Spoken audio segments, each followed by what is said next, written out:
આ સીધા ગરીબના વિસ્તારમાં સીધા પોગી જવું છે. વિડીયો શૂટિંગ બધું ચાલુ કરી દેજો બરોબર.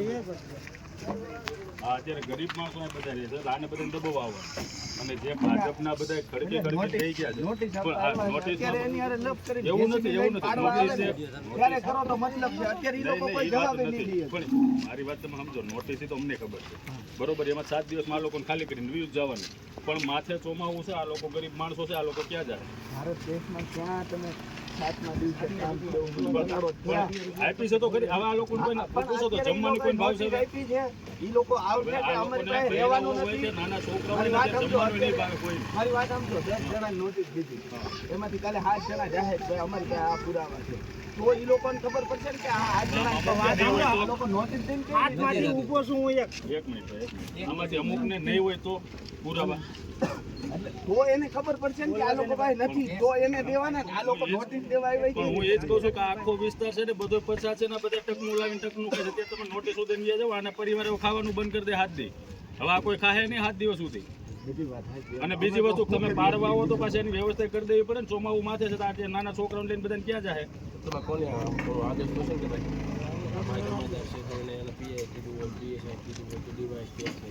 કોનો આદેશ એ ભાઈ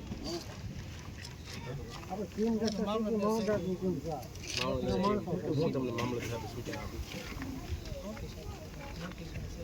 તમારા લોકો નોટિસ ઇસ્યુ કરવી તો આ કોઈ પાસે કાંઈ પુરાવા જ નથી આ તમને સ્પષ્ટ વાત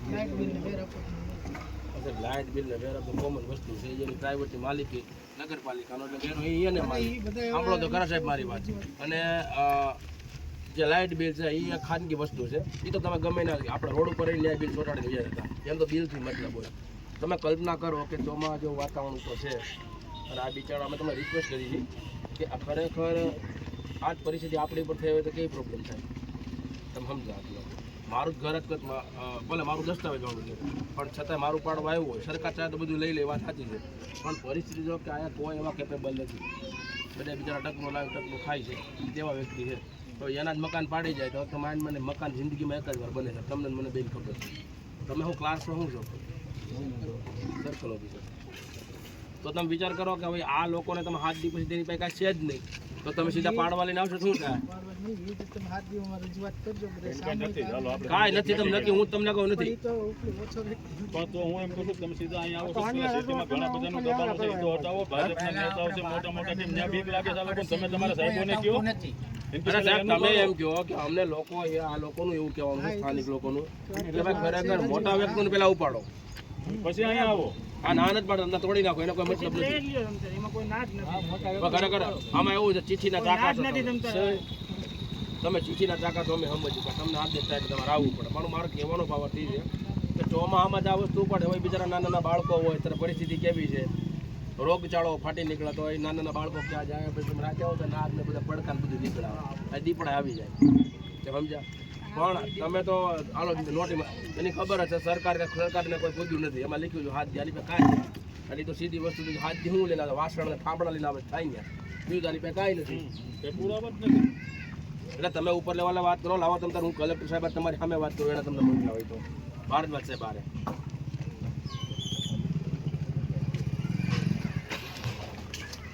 એવું છે વાત કરો છો એમાં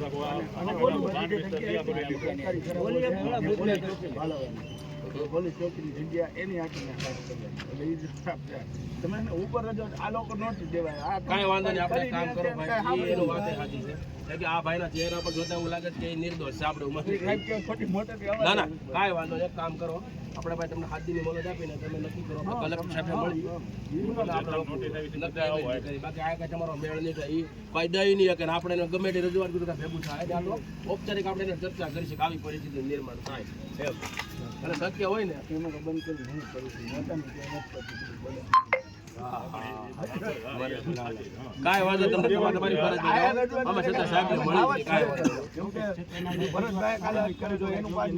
કાયદેસર